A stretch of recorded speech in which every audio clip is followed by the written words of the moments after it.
کہانی میں 895 عیسوی کا وقت دکھایا جاتا ہے۔ کنگ اور وینڈل ایک جنگ جیت کر خزانے سے بھرے صندوقوں کے ساتھ اپنی سلطنت میں واپس لوٹ رہا ہے۔ اس مارکے میں اس کے ساتھ اس کا سوتیلا بھائی فیونل بھی تھا اور وینڈل اپنی بیوی اور بیٹے ایملتھ سے ملتا ہے۔ وہ اپنے پیارے بیٹے کو ایک خاص ہار تحفے میں دیتا ہے جو اس نے دشمن شہزادے کے گلے سے اتارا تھا۔ اسی شام محل میں جیت کا جشن منایا جاتا ہے جہاں فیونل بھی اپنے نئے پیدا ہونے والے بچے کے ساتھ شامل ہوتا ہے۔ یہاں ایک درباری مسخرہ کوئین کا مذاق اڑاتا ہے جب وہ اپنے جام کا گلاس فیونل کو دے دیتی ہے۔ کنگ اس مذاق کا برا نہیں مانتا کیونکہ وہ ایک مسخرے سے اور کیا امید کر سکتا، لیکن فیونل کو کوئین کی توہین پر بہت غصہ آ جاتا ہے۔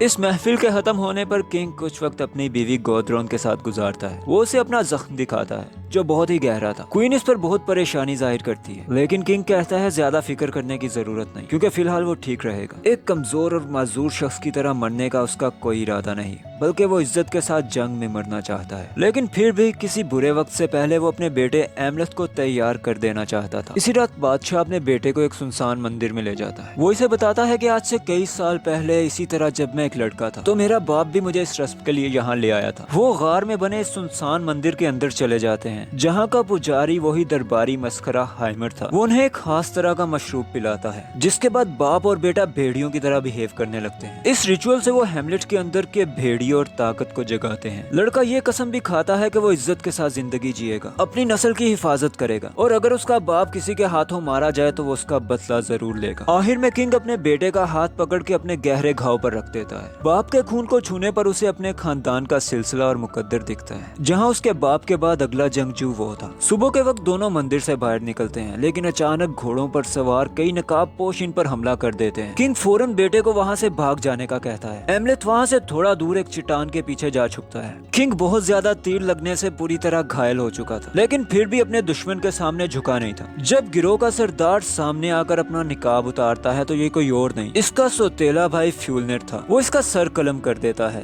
تاکہ خود بادشاہ بن سکے۔ اس کے بعد وہ اپنے سپاہیوں کو ایملتھ کو ڈھونڈنے کا کہتا ہے۔ ایملتھ گہرے جنگل میں کہیں بھاگ جاتا ہے لیکن ایک سپاہی سے ڈھونڈ لیتا ہے۔ ایملتھ بھی ایک بادشاہ کا بیٹا تھا۔ وہ چاقو سے اس سپاہی کی ناک کاٹ دیتا ہے اور وہاں سے فرار ہو جاتا ہے۔ شہزادہ واپس اپنے گاؤں کی طرف بھاگتا ہے لیکن وہاں سب کچھ بدل چکا تھا۔ فیولنر کے سپاہی پوری طرح قبضہ کر چکے تھے اور مخالفوں کو قتل کر رہے تھے۔ شہزادہ دیکھتا ہے کہ اس کی ماں کو بھی گھر سے اٹھا لیا گیا ہے۔ تبھی وہاں کٹی ہوئی ناک والا سپاہی بھی آتا ہے۔ وہ یہ نہیں ظاہر کرنا چاہتا تھا کہ وہ ایک بچے سے ہار گیا اور فیولنر سے جھوٹ بولتا ہے کہ شہزادے کو مار کر اس کی لاش سمندر میں پھینک دی گئی ہے۔ یہ سب دیکھنے کے بعد شہزادہ چھپتے چھپاتے ساحل تک پہنچ جاتا ہے اور ایک کشتی میں سوار ہو کر وہاں سے جانے لگتا ہے۔ یہاں روتے ہوئے وہ قسم کھاتا ہے کہ ایک دن اپنے باپ کا بدلہ لے گا اور اپنی ماں کو بچائے گا۔ اب بہت سال گزرنے کے بعد ایملتھ بڑا ہو چکا تھا۔ وہ روس میں ایک جنگجو قبیلے کے ساتھ رہ رہا تھا جو وولف واریئرز کے نام سے جانا جاتا تھا۔ یہ خوفناک حد تک بے رحم اور ظالم جنگجو تھے جو دوسرے دیہاتوں اور قبیلوں پر حملہ کر کے ان کے سپاہیوں کو قتل کر دیتے، ان کی عورتوں کو قیدی بنا لیتے اور نوجوانوں کو غلام بنا کر فروخت کر دیتے تھے۔ ہیملٹ بھی اب صرف ایک طاقتور بے رحم لٹیرا تھا۔ وہ اپنے ماضی کو بھول چکا تھا۔ وہ ایک بستی پر حملہ کرتے ہیں اور خوب لوٹ مار اور تباہی مچاتے ہیں، وہاں کے لوگوں کو غلام بنا لیتے ہیں۔ اسی رات جشن سے الگ ہو کر ہیملٹ ایک مندر کی طرف جاتا ہے جہاں اسے ایک نجومی عورت دکھتی ہے جس کی آنکھیں نہیں ہوتی، لیکن وہ ہیملٹ کو پہچان لیتی ہے۔ کہتی ہے تم تو ایک بے رحم جانور بن چکے ہو جو صرف لوگوں کو رلاتا ہے جبکہ اصل میں تم ایک بھٹکے ہوئے پرنس ہو۔ وہ آخری آنسو کے بارے میں اسے یاد دلاتی ہے جو اس نے اپنے باپ کے مرنے پر گرایا تھا اور کہتی ہے اپنا کیا ہوا وعدہ پورا کرو، تم اس مقدر سے بھاگ نہیں سکتے جو دیوتاؤں نے تمہارے لیے لکھ رکھا ہے۔ اپنی بات پوری کرنے کے بعد جادوگرنی اچانک سے غائب ہو جاتی ہے۔ اب ایملتھ اپنے مقصد کے بارے میں دوبارہ سوچنے لگتا ہے۔ اگلی صبح ایملتھ کو پتا چلتا ہے کہ جو غلام پکڑے گئے ہیں انہیں آئرلینڈ بھیجا جائے گا، اتفاق سے اسی کے چچا فیولنر کے پاس۔ اسے پتا چلتا ہے کہ ناروے کے بادشاہ نے فیولنر سے اس کی سلطنت چھین لی ہے اور اب وہ اپنے خاندان کے ساتھ دور ایک آئرلینڈ پر جا بسا ہے۔ اس نے سلطنت کی خاطر اپنے بھائی کو قتل کیا اور اب سلطنت بھی چلی گئی۔ تبھی ایملتھ کو ایک کوا دکھتا ہے۔ اسے یاد آتا ہے کہ اس کے باپ کو کووں کا بادشاہ کہا جاتا تھا۔ وہ اسے آسمان سے بھیجی گئی ایک نشانی سمجھتا ہے۔ ایملتھ فوراً سے منصوبہ بناتا ہے۔ وہ اپنے بال کاٹ لیتا ہے اور اپنا ہار چھپا لیتا ہے، لٹے قبیلے کے ایک مرے ہوئے آدمی کے کپڑے پہنتا ہے اور سینے پر غلامی کا نشان داغ لیتا ہے۔ پھر وہ تیرتے ہوئے چپکے سے اس جہاز پر سوار ہو جاتا ہے جو غلاموں کو آئرلینڈ لے جا رہا تھا۔ وہاں اس کی ملاقات اولگا سے ہوتی ہے جو بھیڑیوں کے ہاتھوں لٹنے والے قبیلے کی شہزادی تھی، لیکن وہ خود کو جادوگرنی بتاتی ہے۔ اولگا سمجھ گئی تھی کہ یہ نارتھ نسل کا آدمی ہے لیکن وہ اس پر ظاہر نہیں کرتی۔ رات میں جب ایملتھ اپنے پاسٹ، فیوچر और खुद ओल्गा को अपने ख्वाब में देखकर परेशान होता है तो वो उसे तसल्ली देती है। इनका जहाज एक बार शदीद तूफान में घिर जाता है, लेकिन जैसे तैसे बाहिफाजत आइलैंड तक पहुंच जाते हैं। साहिल पर इन्हें एक कटी नाक वाला सिपाही लेने आता है, वही बचपन का एमलेथ के हाथों शिकार होने वाला पहला इंसान। वो सभी गुलामों को जंजीरों में जकड़कर फ्यूलनर के कबीले तक ले जाता है। फ्यूलनर के अब 2 बेटे थे, इनमें एक जवान और एक कम उम्र था। वो गुलामों को देखकर मुतासिर नहीं होता, उसे लगता है ये तो बहुत कमजोर हैं, शायद ये सर्दियां भी ना गुजार पाएं, इन्हें मंडी में ले जाकर बेच दो। लेकिन एमलेथ तो यहाँ रहना चाहता था। वो अपनी ताकत दिखाने के लिए साथ के आदमी को धक्का देकर गिरा देता है। फ्यूलनर का बेटा पूरी ताकत से इसे एक मुक्का दागता है, लेकिन एमलेथ को इससे जरा भी फर्क नहीं पड़ता। फ्यूलनर इससे मुतासिर होता है और इसमें दिलचस्पी लेने लगता है। नाम पूछने पर एमलेथ अपना नाम अकेला भेड़िया बताता है। खैर फ्यूलनर इसे अपने पास रखने का फैसला करता है, साथ में अपनी बीवी के लिए कुछ खादमाओं को चुनता है। वो ओल्गा में कुछ खास दिलचस्पी लेता है। यहाँ पहली ही रात एमलेथ चुपके से बाहर निकलता है ताकि वो अपने लिए एक हथियार चुरा सके। तभी उसकी नजर एक लोमड़ी पर पड़ती है। जैसा उसे जादूगरनी ने बताया था कि वो तुम्हारी रहनुमाई करेगी, मतलब एमलेथ सही रास्ते पर था। अब वो गुलामों की तरह सख्त मेहनत करता है, पूरी लगन से हर काम में आगे होता है कि आखिर उसे फ्यूलनर के घर में दाखिल होने का मौका मिल जाता है। वहाँ उसे एक नई हकीकत पता चलती है, उसकी माँ गोद्रोन जिंदा है, बल्कि फ्यूलनर की बीवी बनकर उसके साथ रह रही है और इसने फ्यूलनर के छोटे बेटे गोनार को जन्म भी दिया था। बाद में ओल्गा इससे चुपके से मिलने आती है, ये जानने के लिए कि इसे कोई अहम मालूमात मिली या नहीं। लेकिन तभी चंद सिपाही ओल्गा को अपनी जगह से बाहर देखते हैं तो इसे पकड़ने आ जाते हैं। इनके पहुंचने से पहले ओल्गा एमलेथ से कहती है कि अगर कभी तुम मुझे खो दो तो मुझे तलाश करने जरूर आना। रात होने पर एमलेथ दोबारा इस लोमड़ी का पीछा करता है। ये इसे एक गार तक ले जाती है जहाँ उसे एक मर्द जादूगर मिलता है। वो फौरन एमलेथ को पहचान लेता है। जादूगर इसे हाइमर का कटा हुआ सर दिखाता है। फ्यूलनर के हाथों मारे जाने के बाद इसने हाइमर का सर महफूज कर लिया था। एक खास रिचुअल के जरिए जादूगर हाइमर की रूह को बुलाता है और हाइमर का सर एमलेथ के जहन के साथ बात करता है। वो एमलेथ को एक खास तलवार ड्रॉगर के बारे में बताता है जो इसके बाप की मौत का बदला लेने के लिए जरूरी है। लेकिन वो तलवार एक जंगी बादशाह के पास है जो बहुत पहले मर चुका है। उसे एक जमीन दोज मकबरे में दफन किया गया है। एमलेथ अब अंधेरी रात में अकेला इस खौफनाक कब्र के अंदर दाखिल होता है जहाँ बादशाह की लाश तलवार पकड़े बैठी थी। जब वो मुर्दे के हाथ से तलवार निकालने की कोशिश करता है तो वो जिंदा हो जाता है। लड़ाई में एमलेथ बहुत मुश्किल में आ जाता है, लेकिन वो बड़ी चालाकी से उस मुर्दे को पूरे चांद की रोशनी में ले आता है जिससे उसकी ताकत कमजोर पड़ जाती है। एमलेथ पीछे से कुल्हाड़ी का वार करता है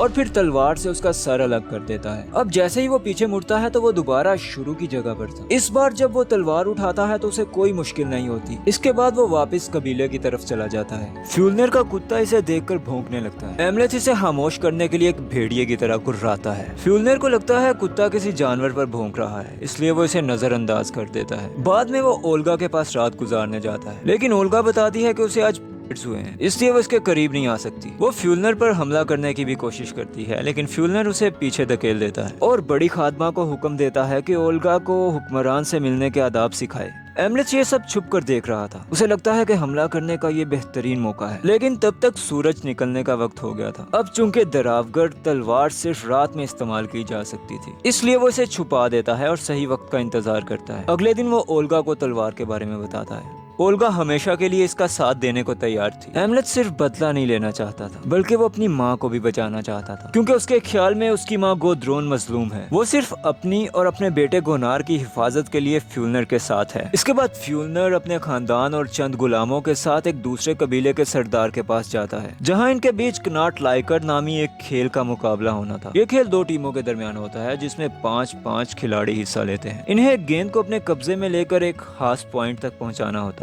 और गेंद हासिल करने के लिए अपने हरीफ की जान तक ली जा सकती है। एमलेथ भी फ्यूलनर की टीम में शामिल था। दोनों टीम्स के बीच एक खूनखार मुकाबला होता है। एक एक करके खिलाड़ी मारे जा रहे थे। आखिर में एमलेथ और मुखालिफ टीम का एक मजबूत जंगजू बाकी रह जाते हैं। एक लम्हे में यूं लगता है कि फ्यूलनर की टीम हारने लगी है तो गोनार शदीद गुस्से में आ जाता है। वो खुद गेंद छीनकर स्कोर करने की कोशिश करता है, लेकिन मुखालिफ टीम का खिलाड़ी इस पर हमला कर देता है। गोनार जमीन पर गिर जाता है और अब वो मारा जाने वाला था। तभी एमलेथ यहाँ पहुँच जाता है और जंगजू को कत्ल कर देता है और वो ये खेल जीत जाते हैं। इसके बाद जश्न के दौरान थोर एमलेथ के पास आता है। वो इसकी वफादारी और बहादुरी की तारीफ करता है। इनाम में इसे कई सहूलतें भी दी जाती है, जैसे कम काम करना और गुलामों को कंट्रोल करना। वो किसी भी गुलाम को हुक्म दे सकता था और गुलामों में से अपने लिए एक औरत भी चुन सकता। थोड़ी से कहता है कि वो ओल्गा को भी चुन सकता है, क्योंकि उसका बाप फ्यूलनर अब ओल्गा में दिलचस्पी नहीं रखता। एमलेथ फौरन ओल्गा को तलाश करने लगता है। फिर इसके साथ जंगल में चला जाता है ताकि दोनों तन्हाई में वक्त गुजार सकें। इनके मिलने के बाद ओल्गा अपनी जादुई सलाहियत का इस्तेमाल करती है।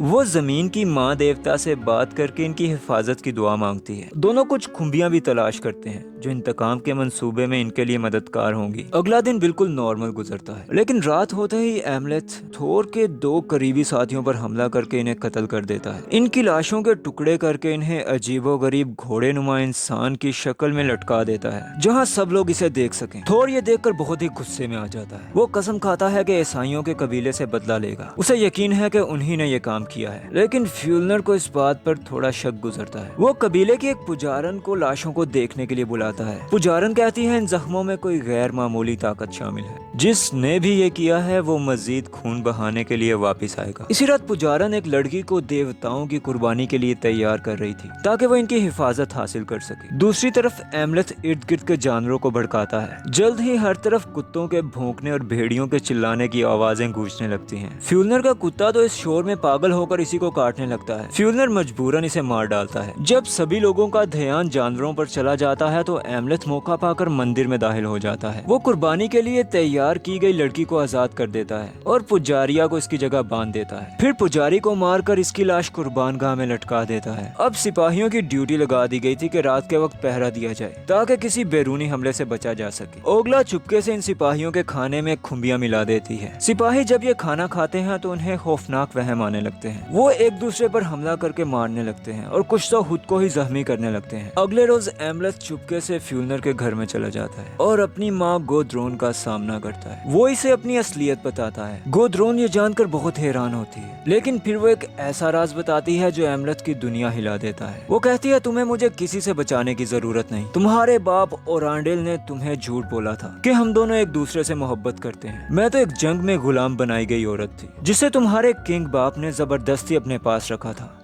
मैं कभी भी ओरांडल से मोहब्बत नहीं करती थी और ना ही मुझे उसकी मौत का कोई दुख है। उसी ने फ्यूलनर को अपने शोहर को कत्ल कर देने पर उकसाया था और जिस दिन गद्दारी हुई थी उस दिन वो चीख नहीं रही थी, वो खुशी से हंस रही थी क्योंकि आखिरकार उसे वो मर्द मिल गया था जिसे वो वाकई चाहती थी। तुम मोहब्बत नहीं बल्कि एक जबरदस्ती और ज्यादती की पैदावार थी। फिर वो कहने लगती है कि तुम मुझे नहीं मार सकते क्योंकि तुम अपनी माँ और भाइयों से मोहब्बत करते हो। फिर कहती है अगर तुम फ्यूलनर और थोर को मार दो तो मैं तुम्हें अपना बादशाह मान लूंगी। हम दोनों मिलकर हुकूमत कर सकते हैं। न जाने वो क्या चाहती थी। वो अपने ही बेटे के साथ अजीब सा बिहेव करने लगती है। शायद वो सिर्फ अपने ही साथ मुखलिस थी। खैर थोर इसके जाल में नहीं फंसता। वो उसे मार डालना चाहता था लेकिन चाहकर भी एक औरत की जान नहीं ले पाता। एमलेथ उसे वहीं छोड़कर थोर को ढूंढने निकलता है और ढूंढने के बाद थोर को बिस्तर पर ही मार डालता है। इसके बाद वो ओल्गा से मिलता है और इसे बताता है कि अब वो पहाड़ों में जा छुपेगा क्योंकि वो गोद्रोन पर अपनी शनाख्त जाहिर कर चुका है। अब वो गुलाम बनकर यहाँ नहीं रह सकता। अगली सुबह फ्यूलनर अपने बेटे की लाश देखता है तो गुस्से से पागल हो जाता है। इसका दिल भी निकाला जा चुका था। गोद्रोन इसे बताती है कि एमलेथ हमारे बीच था, ये सब उसी ने किया है। फ्यूलनर सभी गुलामों को इकट्ठा करके सच जानने की कोशिश करता है। वो इनसे एमलेथ के बारे में पूछता है और जवाब ना मिलने पर गुलाम को कत्ल कर देता है। लेकिन जब वो ओल्गा को मारने लगता है तो एमलेथ आ जाता है। वो चिल्लाता है कि मैं एमलेथ हूँ, बादशाह ओरांडल का बेटा। इसने अपना शाही हार भी पहन रखा था। वो पहली बार किसी को बचाने के लिए वापस आया था और वो ओगला थी। वो दुश्मनों को थोर का दिल दिखाता है। फ्यूलनर और उसके सिपाही चिल्लाते हुए उसे मारने को दौड़ते हैं। यहाँ ओल्गा को भागने का वक्त मिल जाता है। एमलेथ मुकाबला करते हुए कई सिपाहियों को अकेले मार डालता है लेकिन फिर जख्मी होकर गिरफ्तार हो जाता है। फ्यूलनर खुशी से थोर का दिल वापस लेता है मगर एमलेथ हंसकर बताता है कि ये थोर का दिल तो है ही नहीं बल्कि कुत्ते का दिल है। ये सुनकर फ्यूलनर बहुत ही गुस्से में आ जाता है। वो उसे कैद खाने में लटका कर बुरी तरह मारते हैं। बार बार पूछने पर भी एमलेथ खामोश रहता है। आखिरकार फ्यूलनर थोर की आखिरी रस्म के लिए चला जाता है। जाते वक्त वो वादा करता है कि वापस आकर इसकी गर्दन काट डालेगा।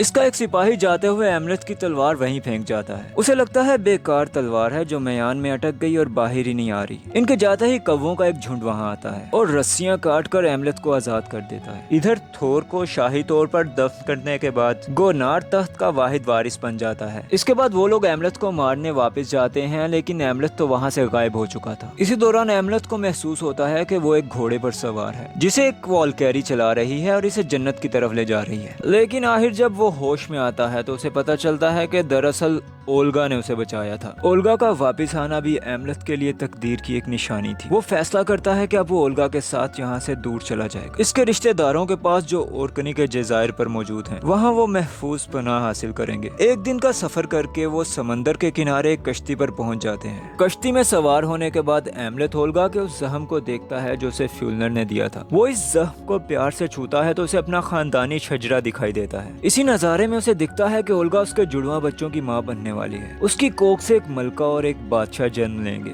जिसकी पेशन गोई उस जादूगरनी औरत ने भी की थी। एमलेथ बहुत ही खुश हो जाता है। ओल्गा कहती है, मैं तुम्हें इस बारे में तब बताना चाहती थी जब हम किसी महफूज मुकाम पर पहुंच जाएं। अब एमलेथ थोड़ा परेशान हो जाता है। इसे यकीन था कि जब तक फ्यूलनर जिंदा है वो इनका पीछा नहीं छोड़ेगा। वो किसी भी तरह इसके बच्चों को मारने की कोशिश करेगा। उसे जादूगर की एक बात याद आती है कि एक रोज तुम्हें अपने प्यारों के लिए मोहब्बत और अपने दुश्मनों के लिए नफरत में से किसी एक का इंतखाब करना होगा। एमलेथ फैसला करता है कि वो दोनों चीजें चुनेगा। ओल्गा इसे रोकने की कोशिश करती है मगर वो उसकी बात नहीं मानता। अपना शाही हार उतार कर ओल्गा को देता है ताकि वो और बच्चे महफूज रहें, और साहिल की तरफ वापस जाने के लिए कश्ती से छलांग लगा देता है। रात होने पर एमलेथ दोबारा फ्यूलनर के कबीले तक पहुंच जाता है। वो एक एक करके सभी सिपाहियों को कत्ल करना शुरू करता है। सबसे ज्यादा मजा उसे कटी नाक वाले फिनर को मारने का आता है। सभी गुलामों को आजाद करने के बाद वो फ्यूलनर के घर में आ जाता है। वहाँ गोद्रोन उस पर हमला करके उसे मारने की कोशिश करती है, लेकिन एमलेथ आसानी से इसके दिल में तलवार घोंपकर इसे मार देता है। तभी गोनार पीछे से अचानक हमला करता है। इसकी कमर पर लिपक के चाकू पे चाकू घूमता चला जाता है। एमलेथ इसे झटक कर अलग करने के साथ ही तलवार का वार करता है और गोनार भी मर जाता है। कुछ देर में फ्यूलनर वापस आता है, अपनी तलवार म्यान में डाले अपने खानदान की लाशें उठाने लगता है और एमलेथ कहता है, आखिरी मुकाबले के लिए मैं तुम्हें दोज़ख के दरवाजों पर मिलूंगा, यानी आतिश फिशां हैकला के दहाने पर। एमलेथ कहता है, मैं वहाँ जरूर आऊंगा। गुलाम एमलेथ के साथ मिलकर कबीले को जला देते हैं। इसके बाद एमलेथ हैकला की तरफ जाने लगता है। रास्ते में से गोद्रोन और गोनार की लाशें मिलती हैं। वो इनके पास ठहर कर दुआ देता है और आगे बढ़ जाता है। आखिरकार इसकी मुलाकात फ्यूलनर से होती है। दोनों बहुत ही गैर मामूली जंगजू थे। शुरू में दोनों के बीच मुकाबला बराबर का ही रहता है, लेकिन एमलेथ पहले से ही जख्मी था, इसलिए जल्द फ्यूलनर इस पर काबू पा लेता है। एमलेथ गुस्से और जोश से दोबारा उठ खड़ा होता है। दोनों एक दूसरे पर पूरी ताकत से वार करने लगते हैं। फिर आखिर दोनों एक ही वक्त में एक दूसरे पर जानलेवा वार कर देते हैं। एमलेथ ने फ्यूलनर की गर्दन उड़ा दी थी और खुद भी जिंदगी की आखिरी सांसें ले रहा था। तभी उसे जिंदगी का आखिरी मंजर दिखाई देता है। वो ओल्गा को देखता है जो इनके जुड़वा बच्चों के साथ बिल्कुल महफूज थी। फिर एक वॉलकैरी जाहिर होती है और इसकी रूह को वेलहाला के दरवाजे के पार ले जाती है। एमलेथ की मौत के साथ ही इस मूवी का एंड हो जाता है। इस कहानी के बारे में कमेंट्स में अपनी राय जरूर दें। वीडियो अच्छी लगी तो लाइक और दोस्तों के साथ शेयर करें और ऐसी और वीडियोस के लिए हमारे चैनल को जरूर सब्सक्राइब करें। Thank you so much for watching.